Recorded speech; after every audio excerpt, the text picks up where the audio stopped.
A todos. Bien, chicos, bueno, darles la bienvenida a este curso de filosofía en esta modalidad virtual.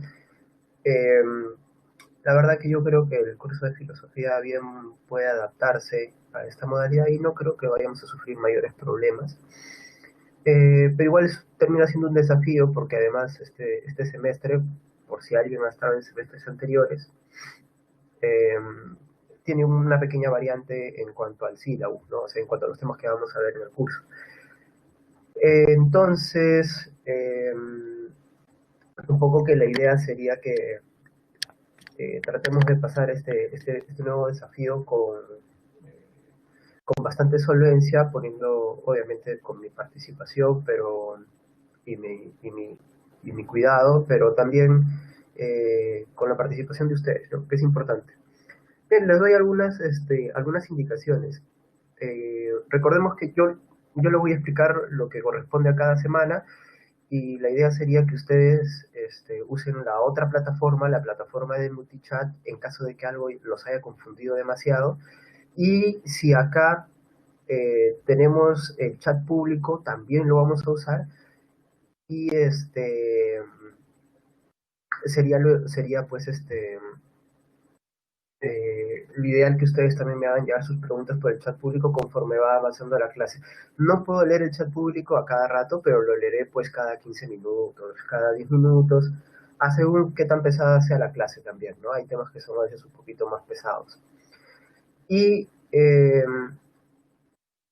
yo lo que también les recomendaría es que traten de estar sobre todo atentos a lo que yo voy explicando, porque incluso las preguntas que ustedes me dan por el chat público yo también las voy a contestar, ¿sí? Eh, no sé si se les ha pedido de manera obligatoria que ustedes pongan su nombre, pero les pediría que lo hagan para que cuando me hagan una consulta yo pueda leer sus nombres y puedan saber a quién le estoy respondiendo y así también puedan ustedes saber a quién, qué pregunta estoy resolviendo, ¿no? Bien, ¿estamos claros con eso?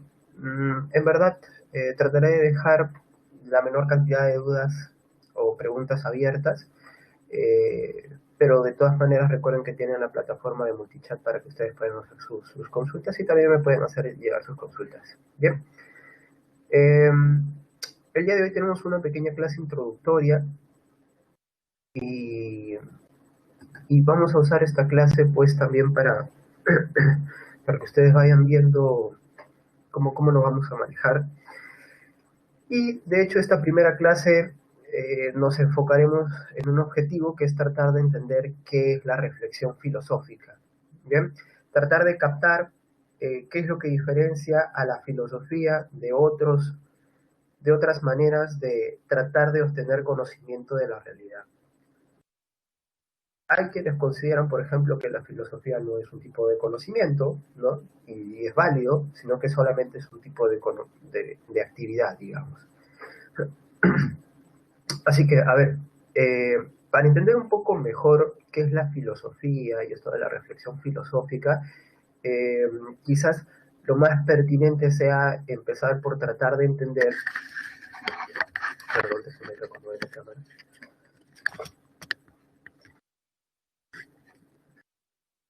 quizás lo más pertinente sea tratar de entender eh, algunas cuestiones como podrían ser los requisitos para el nacimiento de la filosofía, ¿no? Eh, de hecho, no se suele decir esto, pero debemos de considerar que el nacimiento de la filosofía tiene que ver con ciertas características que se dan al interior de la existencia humana. Si estas y si estos requisitos no se cumplen, es muy difícil que nazca la filosofía porque es un tipo de especulación muy, pero muy específica, ¿bien? O sea, que tomen en cuenta este detalle por el cual vamos a empezar. Eh, y este primer asunto, pues, tiene que ver principalmente con el asombro, ¿no? Un requisito indispensable para hacer filosofía. Pero para entender bien este asombro, primero entendamos o veamos qué cosas nos producen asombro. Eh, Nos produce asombro lo novedoso, ¿no? Normalmente lo novedoso. Los giros inesperados también nos producen asombro. Eh, no sé, si estabas viendo una película y no esperabas que algo suceda, o estabas viendo tu serie favorita y no esperabas que esto suceda, bueno, entonces todos esos giros nos producen sorpresa, asombro. Pero en la vida misma, ¿no es cierto?, hay ciertos acontecimientos que definitivamente nos producen asombro. ¿Qué acontecimientos podrían ser? Por ejemplo, la muerte misma, ¿sí? Eh, las personas al momento de desaparecer de nuestras vidas, nuestros cercanos, nos invitan a revisar nuestros valores, nuestras creencias, nos preguntamos si como estábamos viviendo era una manera adecuada de vivir. De todas maneras, la muerte es uno de esos eventos que nos ponen frente a nosotros mismos y nos invitan a reflexionar. Es por eso que el asombro es una de las cualidades, de los requisitos, perdón, principales para entender el origen de la filosofía en general, no en un tiempo específico. Eh, y es por eso mismo también que cuando hablamos del asombro que nos produce la muerte, hablamos de un cuestionamiento que viene enseguida, ¿no? Pero ojo, no solamente la muerte de familiares, ¿no? Sino también piensen en las personas que tienen experiencias cercanas a la muerte. Podríamos hablar pues de las personas que han tenido una experiencia cercana a la muerte y que luego transforman su vida, ¿no? Podrían ser pues esas personas que ven la luz al final del túnel y que vuelven a la vida y cambian su estilo de vida, ¿no? Algunos incluso te podrían decir, disculpa, ¿tienes un minuto? Sí, claro, amigo, dime. Bueno, te quiero hablar de Cristo, ¿no? Claro, se puede producir ese tipo de cambios también, ¿no? Es perfectamente comprensible. Eh, y de hecho, no solamente la muerte nos enfrenta a ese asombro que a veces produce cambios por la reflexión misma que trae consigo, sino también la vida misma, ¿no? Pensemos que contemplar la vida de un ser vivo, pero en un sentido más estricto, de una persona, de un ser humano, como el nacimiento, por ejemplo, de esta persona, es algo que también nos anima, nos lleva al asombro y nos anima a reflexionar, ¿no? Y del cambio de vida ni hablar, pues, ¿no? Si no, pregúntenle a sus padres, eh, porque de todas maneras van a ustedes poder fijarse que hay un cambio de vida, hay un cambio en el estilo de vida.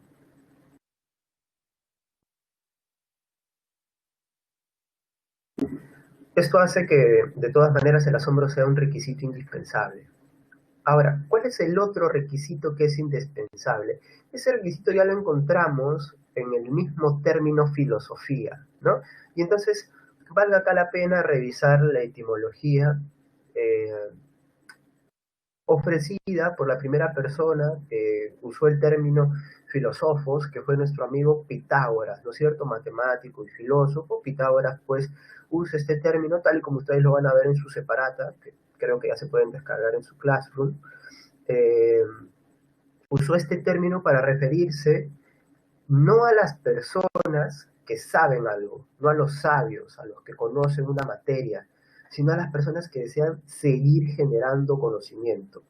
En otras palabras, cuando Pitágoras usa el término filo, amor, cariño, apego, búsqueda y sofía por conocimiento, sabiduría, lo que está tratando de hacer es crear un nuevo enfoque que nos dice que no es el puerto o el destino lo que le importa al filósofo, sino el camino mismo, ¿no? Un poco para usar esta figura clásica.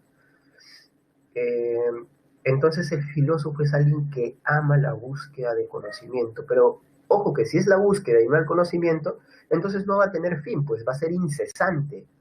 Y como la actividad producto del asombro es el cuestionamiento, la actividad cuestionadora, entonces esta actividad nunca va a tener fin, en el caso de la filosofía, ¿no?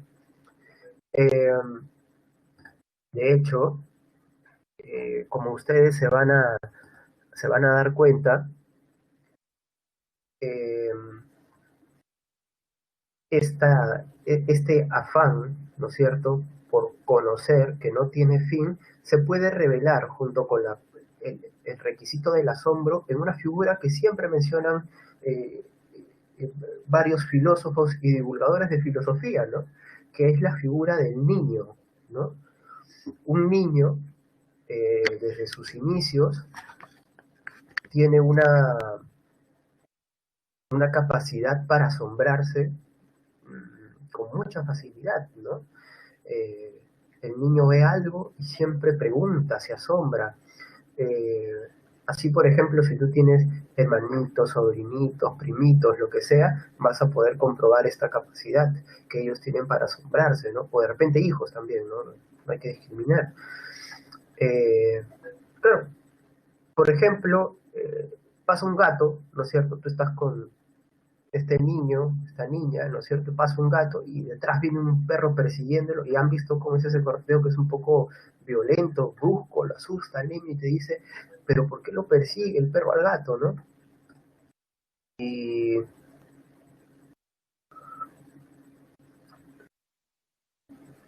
perdón, estoy leyendo el chat público. Bien. Eh, Listo, Jordan, qué bueno que se haya solucionado tu problema. Y entonces el niño se va a sorprender y te va a preguntar, ¿no? ¿Por qué el perro persigue al gato? Tú dices, ah, el perro persigue al gato porque lo quiere morder. Enseguida te va a volver a preguntar, ¿y por qué lo quiere morder? Tú dices, ah, porque los perros odian a los gatos. Y te hará otra pregunta, ¿no es cierto? ¿Y por qué los perros odian a los gatos? Y tú, como eres una persona muy paciente, le vas a decir, porque así es, se acabó, ¿no es cierto? Pero en verdad, así tú le des esta respuesta a un niño, tú sabes que él podría seguir haciéndote preguntas, ¿no?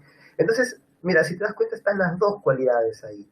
Por un lado, está el asombro del niño, al igual que el asombro del filósofo, y por otro lado, tienes también esta, este, esta actividad cuestionadora que no acaba, ¿no es cierto? Diríamos que es un mecanismo de pregunta tras pregunta.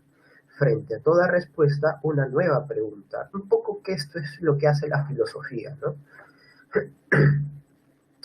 Pero hay algo adicional, ¿no es cierto? Si tú te vas a dedicar a cuestionarte, el punto entonces, ¿cuál es el sentido de cuestionarte, ¿no? Porque después de todo, el conocimiento científico también se mueve por el asombro, pero sino que ellos buscan quedarse en algún punto. Ahora, que lo hayan conseguido, eso es un tema aparte, ¿no? De hecho, ¿no es cierto? Si nosotros revisamos definiciones de filosofía, podemos tomar para empezar la del mismo Pitágoras, el que veíamos hace un momento. Pitágoras dice que la filosofía es un afán de saber libre y desinteresado. ¿Qué quiere decir esto? Quiere decir que al filósofo, en la definición de Pitágoras, no le importa si el conocimiento que tiene es un conocimiento que le va a brindar herramientas para enriquecerse, beneficiarse, tener una vida más sencilla, o para simplemente obtener respuestas a algunas preguntas. Porque la clave, en la definición de Pitágoras al menos, no es tanto la respuesta, sino como la pregunta.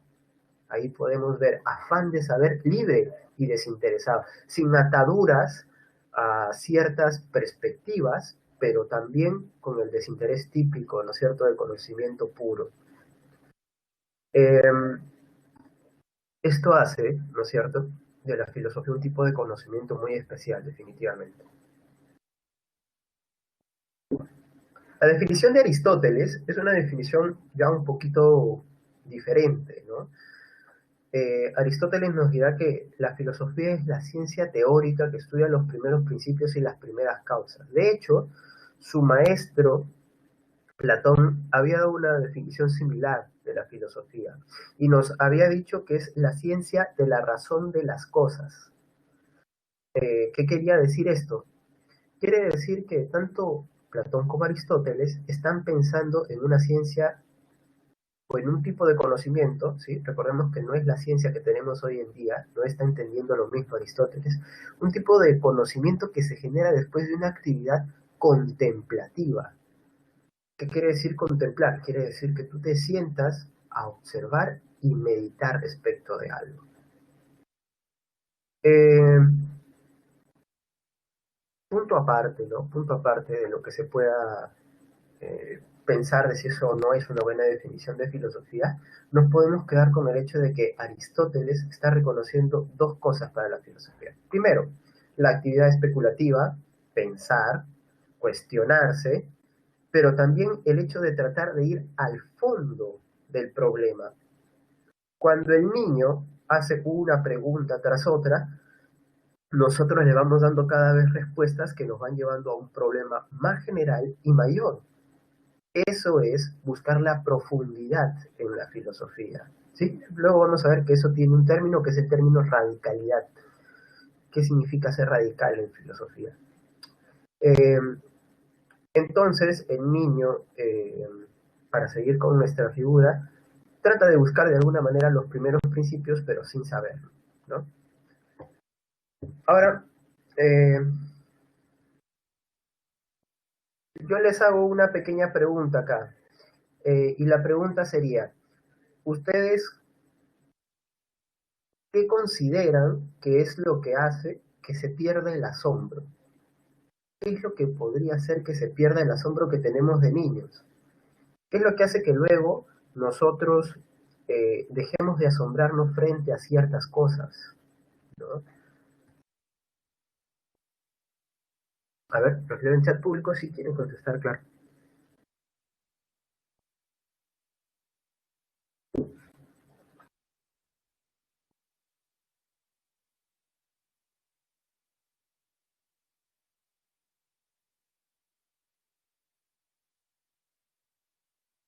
A ver, los leo, ¿sí?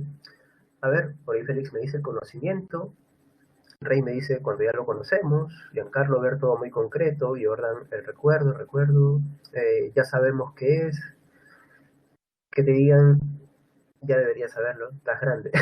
Bueno, también.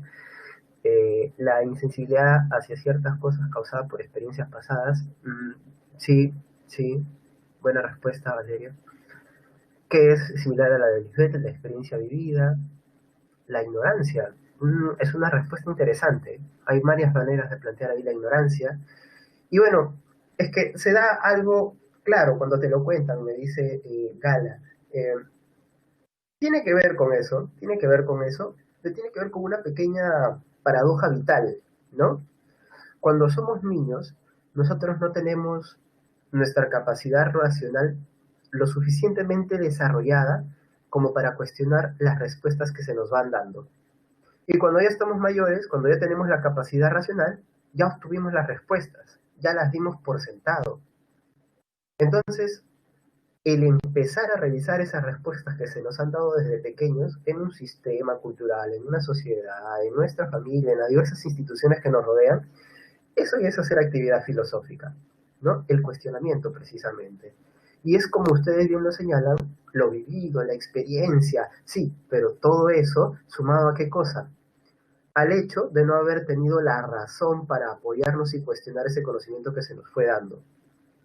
Y entonces, lo que sucederá es que cuando seamos mayores, tenemos la herramienta, nuestra capacidad racional, pero ya no tenemos el interés, pues ya no tenemos ese asombro. Aristóteles estaría reflejando todavía esta primera sensación de asombro, pero en cambio miren lo que dice la definición de Wittgenstein respecto de la filosofía. Él dice que no es un cuerpo ni una doctrina. O sea, no podemos hablar de un conjunto de conocimientos, porque si ya fuese doctrina, dejaría de ser filosofía hasta cierto punto, ¿no es cierto? Si es una actividad cuestionadora, no puede haber un cuerpo doctrinal de conocimiento, no puedes dar algo por sentado, todo se puede revisar. Caso contrario, sería algo más parecido a una doctrina, pues, política, religiosa, ¿no es cierto? O sea, algo de matiz ideológico, diríamos. Y además agrega Wittgenstein, si no es un conjunto de conocimientos, ¿qué es esto? Es una actividad para cuestionarse y hacer elucidaciones. ¿Qué es elucidaciones? Pues aclaraciones, ¿no es cierto?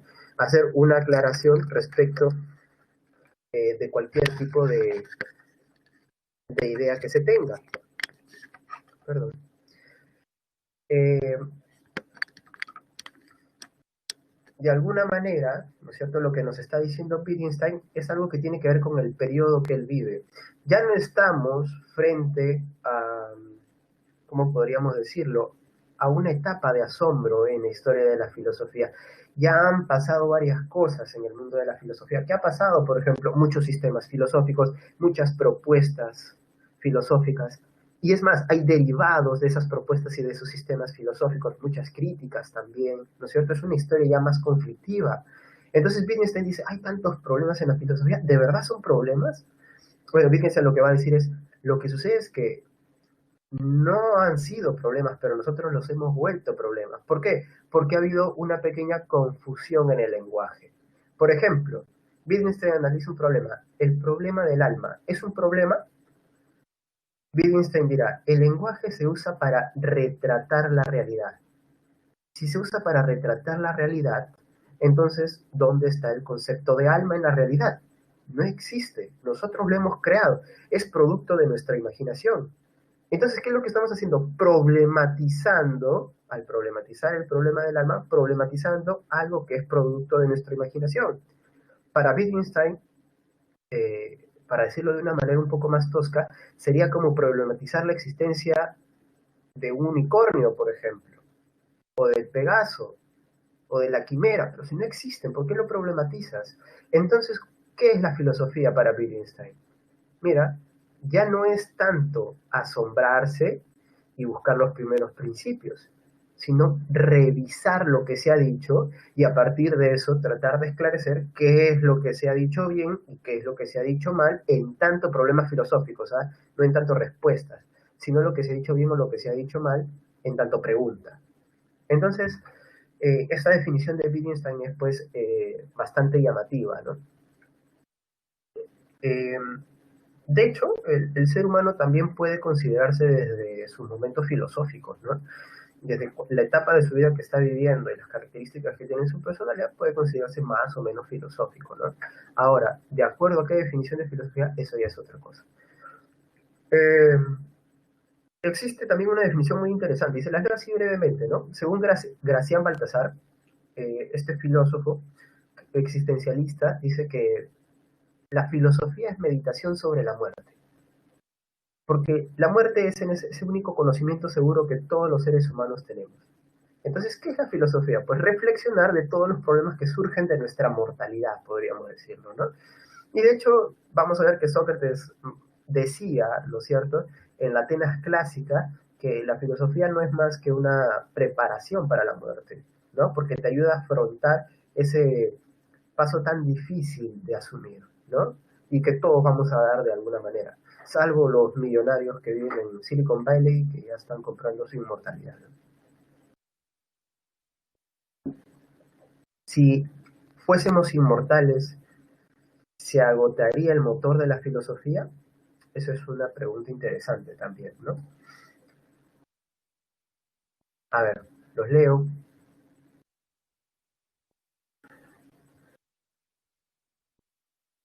Me asombra que ya nada me asombre, me dice Rudy. Ya nada te asombra, vaya. Deben haber habido muchas explicaciones o muchas decepciones, Rudy.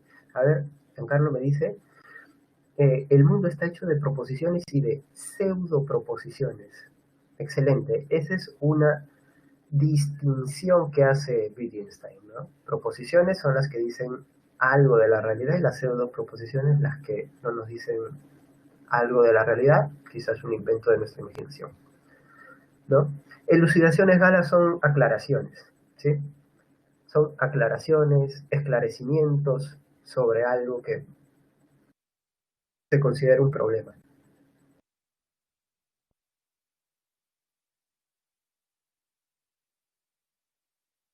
Bien, continuamos. Eh, entonces, estas definiciones son interesantes, ¿no? Y nos ayudan a entender un poquito el fenómeno filosófico. Antes de pasar con la siguiente parte, me gustaría que ustedes, ya que son seres de experiencia previa, como me lo han dicho por acá, seres, seres experimentados, me gustaría que me respondan así brevemente. Es una posibilidad, Valentina. Si somos inmortales, igual buscaríamos el sentido de la inmortalidad. Es una posibilidad, ¿no? Hay filósofos que dicen que ya no tendría sentido eh, buscar cuál es el sentido de nuestra supuesta inmortalidad, nuestra hipotética inmortalidad, porque nuestro tiempo ya sería ilimitado, ¿no? No nos preocuparía, no tendríamos ese motor que nos impulse a cuestionarnos. Bueno, son especulaciones, ¿no? Salvo que haya alguien inmortal en este grupo, nos lo pueda contar.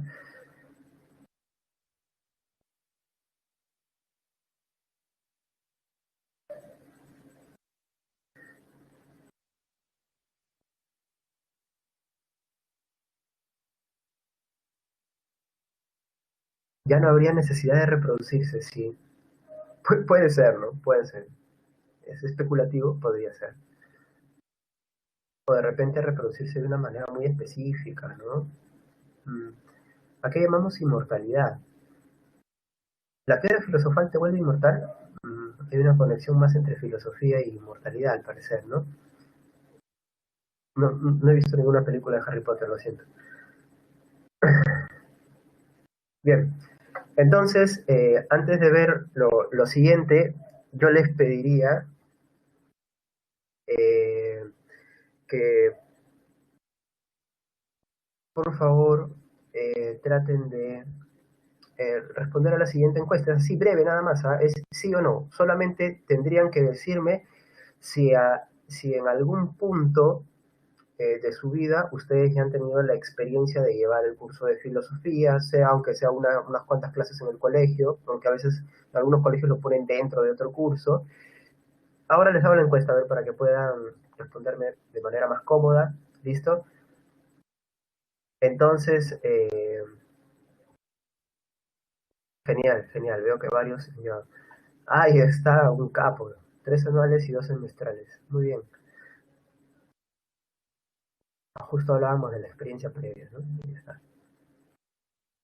Genial. Bueno, entonces la mayoría ya ha tenido la oportunidad de llevar un curso de filosofía, ¿no? Recuerden que la filosofía se enfoque también, ¿no? Tal como yo les presento la filosofía, probablemente otras personas no les, eh, no les interese presentar la filosofía, ¿no?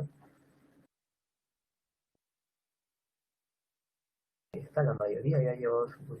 Muy bien, muy bien, muy bien. Bien, entonces,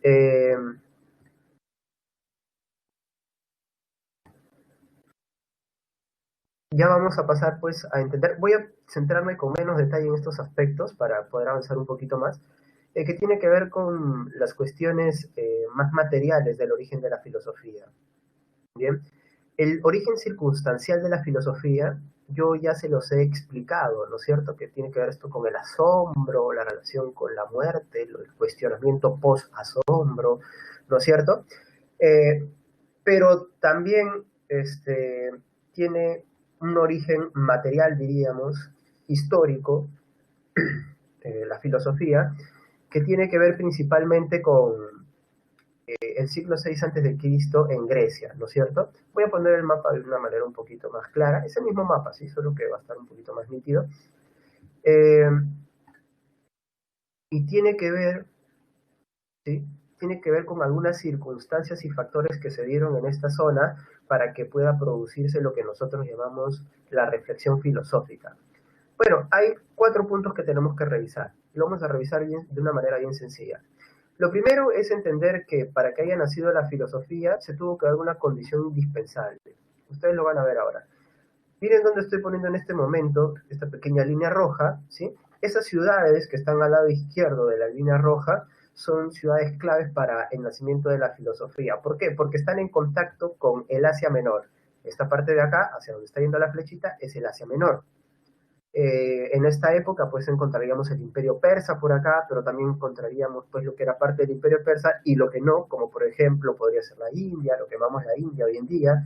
Eh, y además, ¿no es cierto? Y además,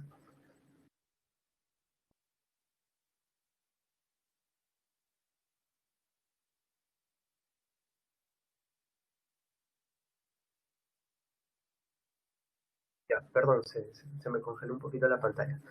Eh, y además se da la circunstancia, ¿no es cierto?, de que estos pueblos como son Éfeso, Mileto, Alicarnaso, Samos, que son sitios principales donde va a despertar la filosofía, se da ese choque cultural con estas culturas de Oriente, pero también se da un intercambio muy sano, ¿no? Que es un intercambio comercial, pero que también es un intercambio cultural de alguna manera. El primer filósofo, o el que se considera el primer filósofo de manera referencial, que es nuestro amigo Tales de Mileto, que es de esta ciudad que les estoy señalando acá, ¿bien? Ahí está, y ahí es Tales, ¿sí?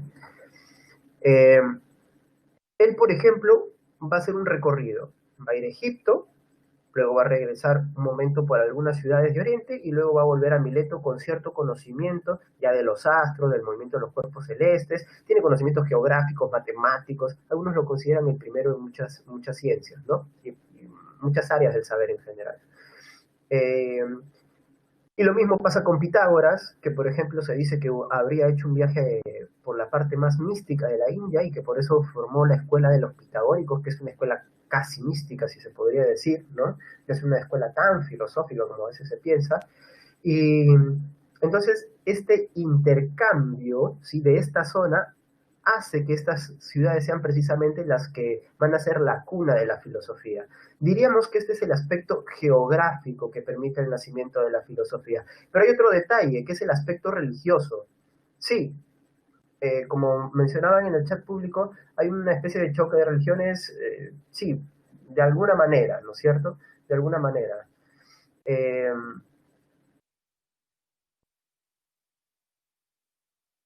y de todas maneras, también podemos darnos cuenta de que las religiones son distintas y al momento de que yo confronto mis creencias con las creencias de quien se me presenta como alguien novedoso por sus características sociales, culturales y hasta físicas, eh, puedo empezar a sacar conclusiones, ¿no? Y este sacar conclusiones es muy importante porque ya incentiva la actividad filosófica.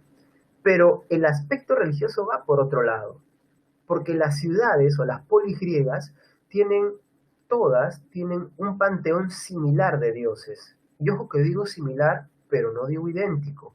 No tienen exactamente los mismos dioses, pero comparten la mayoría de ellos. Claro, los clásicos, ¿no? Zeus, Poseidón, ya. Lo de Poseidón es obvio porque tienen al mar Egeo delante de casi todas estas ciudades. Pero habrán ciudades que están más alejadas del mar que, por ejemplo, le darán un mayor valor a la agricultura.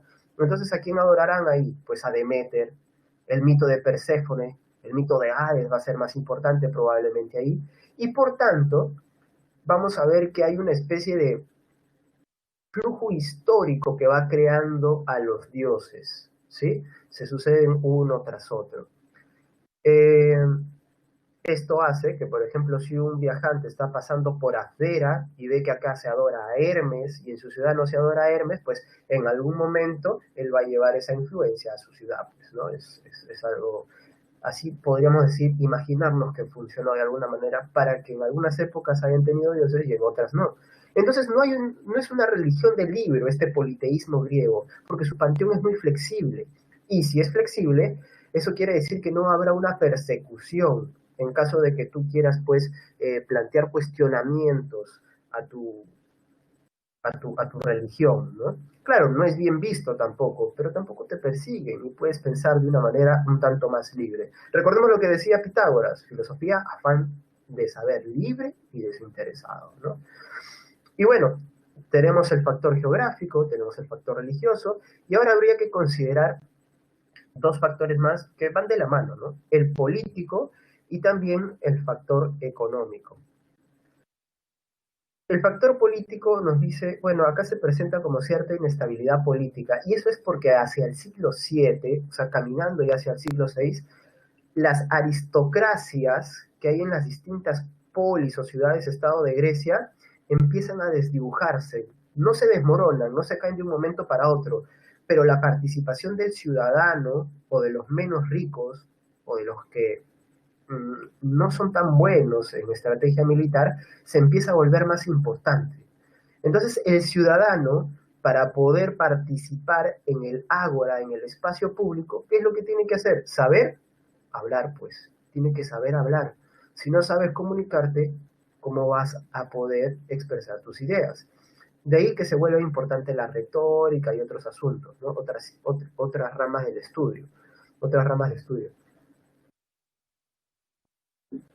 Y por tanto, lo que va a suceder también es que se cumpla con un nuevo requisito para la filosofía, que es el diálogo, ¿no? El diálogo es muy importante para la filosofía y de hecho este diálogo político-ciudadano también está en el origen de la ciudadanía gracias a los griegos, ¿no?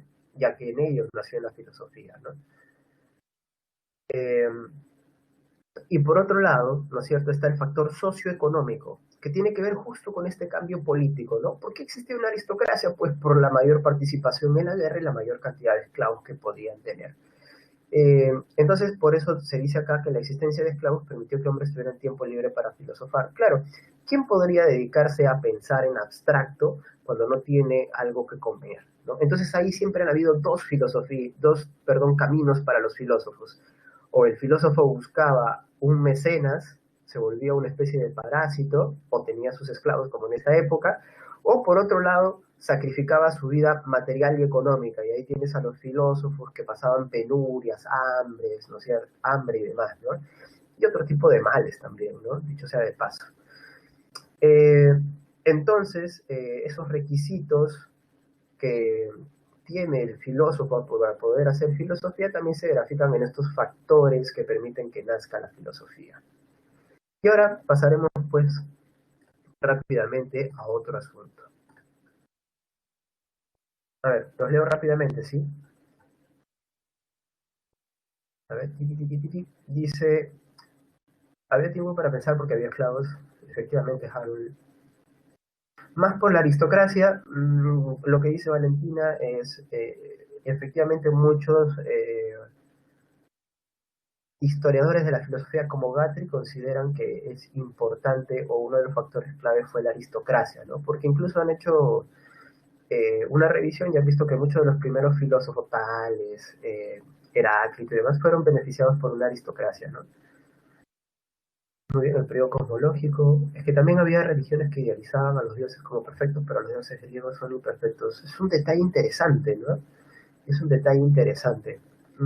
Sí, algunos dicen que la religión griega, más que una religión de defectos, es una religión más humana, ¿no? Más humanizada, más antropocéntrica, quizás una de las más antropocéntricas que ha existido, ¿no? Y por último, son más como superhéroes, ¿no?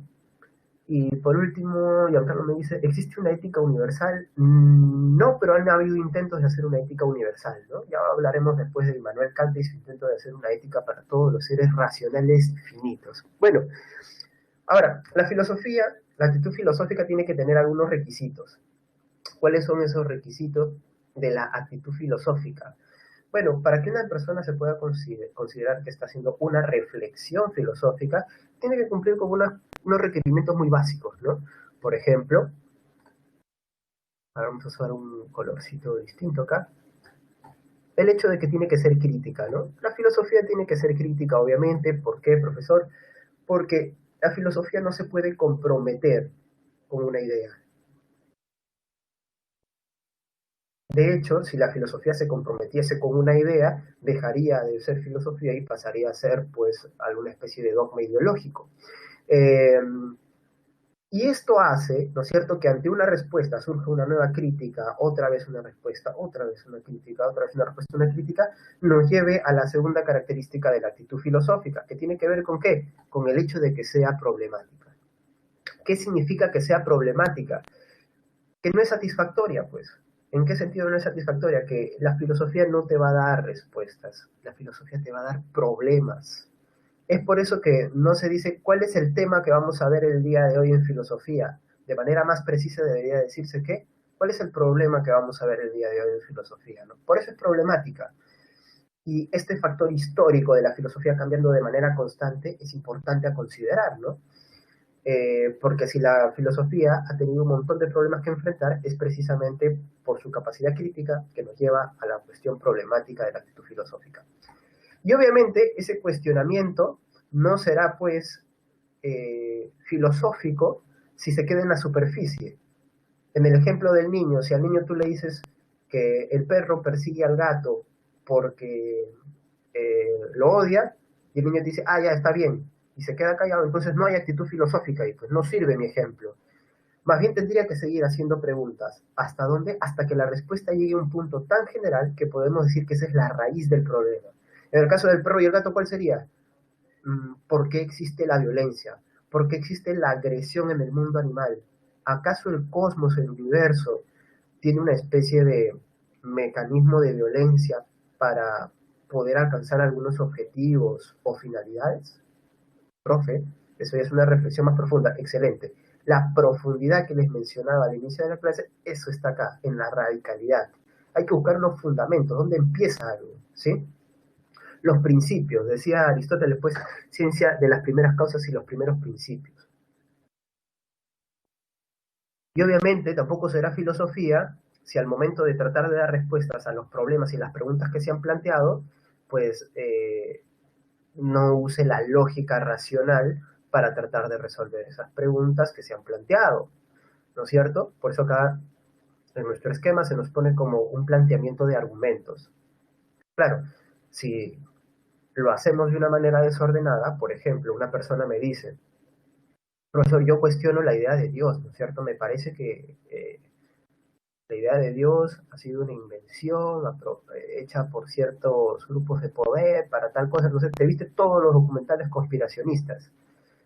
Y entonces, después me dices, yo te digo, entonces, ¿cómo podríamos explicar el orden de la naturaleza? Es como, ¿cuál sería tu respuesta? ¿Es como que espontáneo? ¿O si hay una especie de inteligencia detrás? No, profe, sí tiene que haber una inteligencia. ¿Y cuál sería? Y me dices lo primero que se tenga a la mente, profe, nuestros hermanos mayores, los extraterrestres, ellos son los que han creado nuestro mundo, los que nos vigilan, que vayamos por un camino correcto para hacer una civilización. Entonces, en ese momento, yo ya me doy cuenta que no estás dándome una explicación racional. Tanto la revisión de los problemas como las explicaciones tendrían que ser racionales para que hablemos de filosofía o de una actitud filosófica. Caso contrario, pues estamos haciendo un ejercicio de imaginación, de diversión, pero no necesariamente filosofía, ¿no? Este quizás es el punto límite para diferenciar lo que algunos dicen, no, filosofía es solamente una fumada, ¿no es cierto? Es un mal viaje, como dicen algunos, ¿no? Pero no, no, la filosofía es más que eso, siempre y cuando la hagas de manera racional, ¿no? Eh, y de alguna manera, ¿no es cierto? Tenemos que reconocer también que la filosofía es totalizadora. La actitud filosófica tiene que ser totalizadora, ¿por qué? Porque sus problemas no solamente se enfocan en un área de la realidad y se quedan ahí. La ciencia, por ejemplo, ¿no? Trata de responder un aspecto específico de la realidad y cuando ya tiene una respuesta un poco que se van calmando las aguas, hasta que a veces viene otra teoría, ¿no es cierto?, que la puede reemplazar o una explicación científica que pone en cuestionamiento esa explicación anterior. En cambio, en la filosofía hay una diferencia, ¿no? Y la diferencia estaría en el hecho de que las preguntas en el mundo de la filosofía son de un carácter más general, abarcan más. Una pregunta, por ejemplo, por una agresión de un perro a un gato, se termina llevando a una pregunta por los mecanismos del universo, más general. Y esto ya tiene que ver con las disciplinas filosóficas. ¿Cómo puede ser totalizador, abarcar el todo, cuando existen disciplinas filosóficas que se enfocan en determinados aspectos? Bueno, veamos rápidamente esas disciplinas filosóficas. La primera y la más difícil de entender para la mayoría, la ontología. ¿A qué se dedica la ontología? Al problema del ser.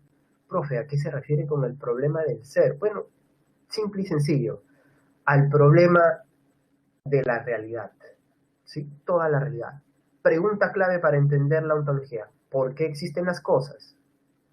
¿Por qué existimos todos los objetos, todos los entes que están en esta realidad? Si te preguntas si esta realidad es verdadera o es falsa o estás en una simulación, también estás dentro del aspecto ontológico de la filosofía, dentro de, digamos, el rubro ontológico.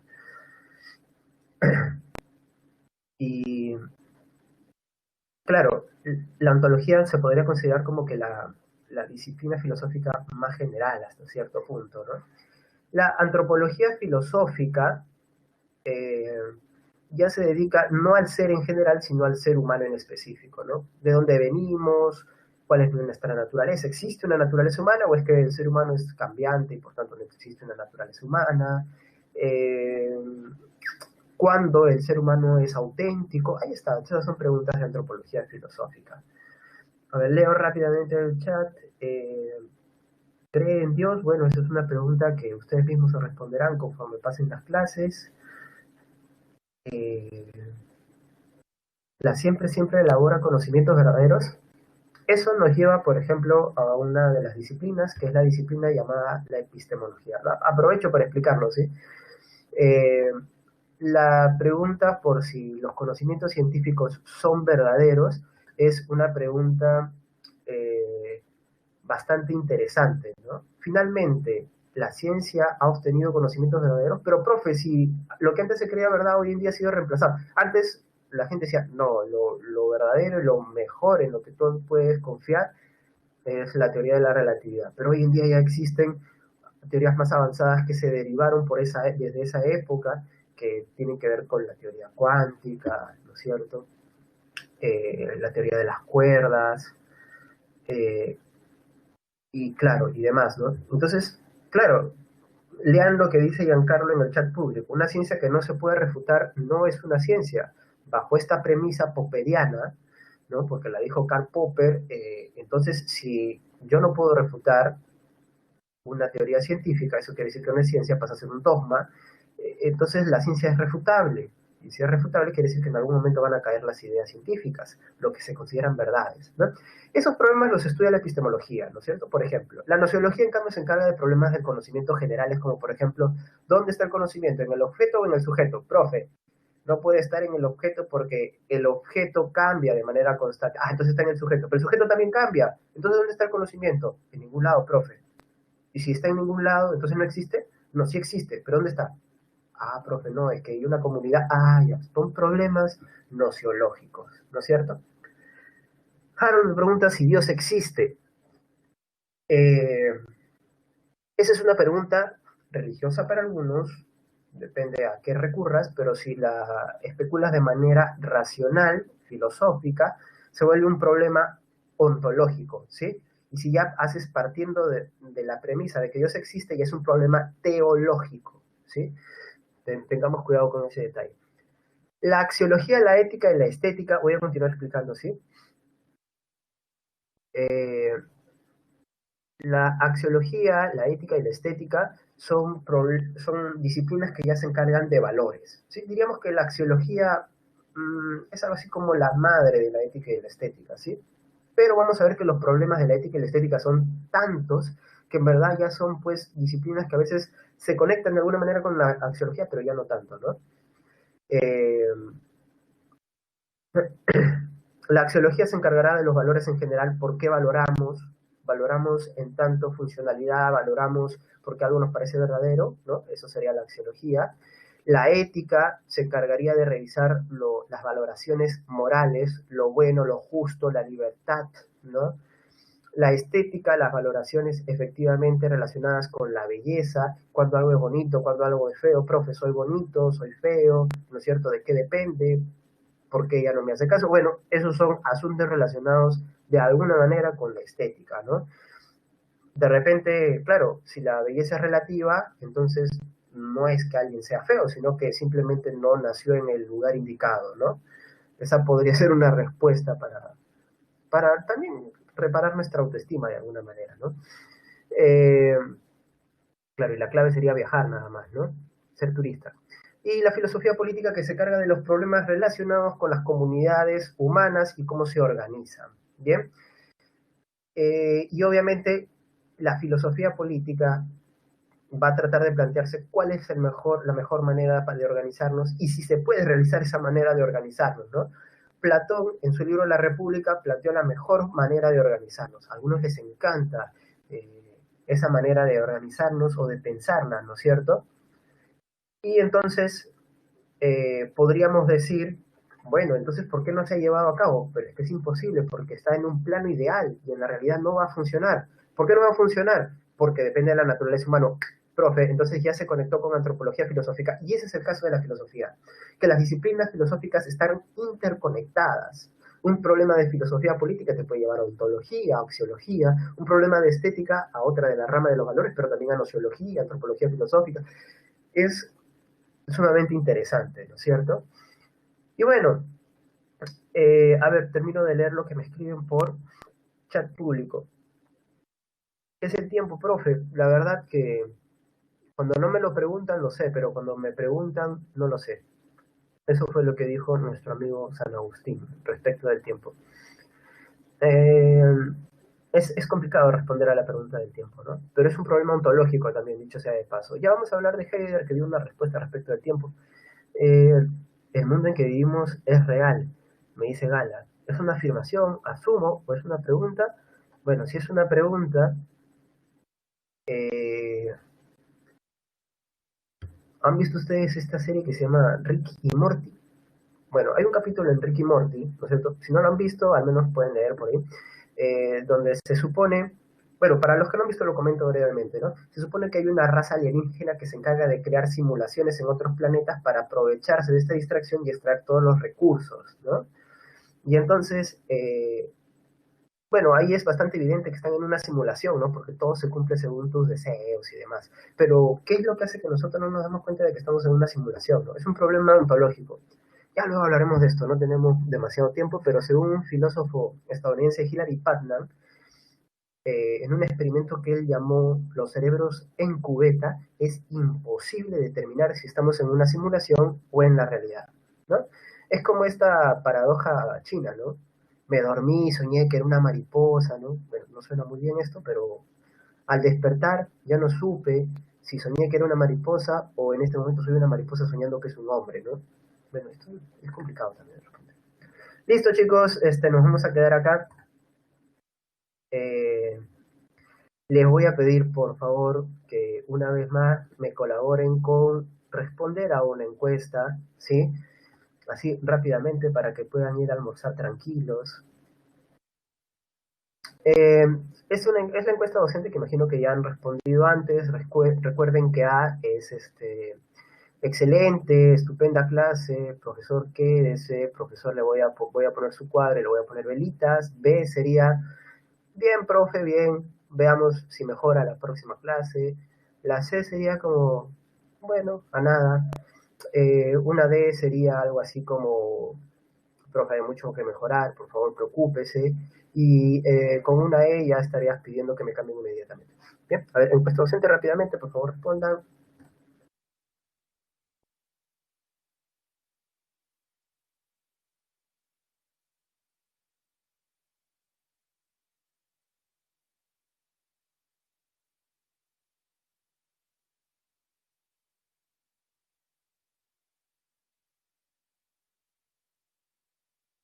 Gracias, chicos, gracias por sus comentarios, los leo todos. Me da risa, pero no me puedo reír demasiado ahora. Sí, para la próxima clase una canción filosófica podría ser tranquilamente, ¿ah? ¿Eh? Una canción filosófica podría ser alguna de sus ideas, ¿no? Es filosófica. La ignorancia y la estupidez también es filosófica, ¿no lo sabían? A ver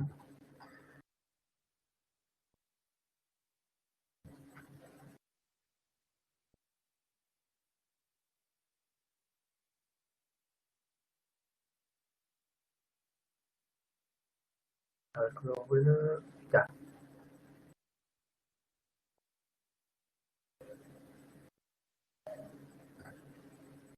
Gracias, chicos. Bueno, queda un minuto, creo que ya va a ser un poco difícil que pueda darme tiempo para contestar alguna pregunta. Ya más, ya lo siento más.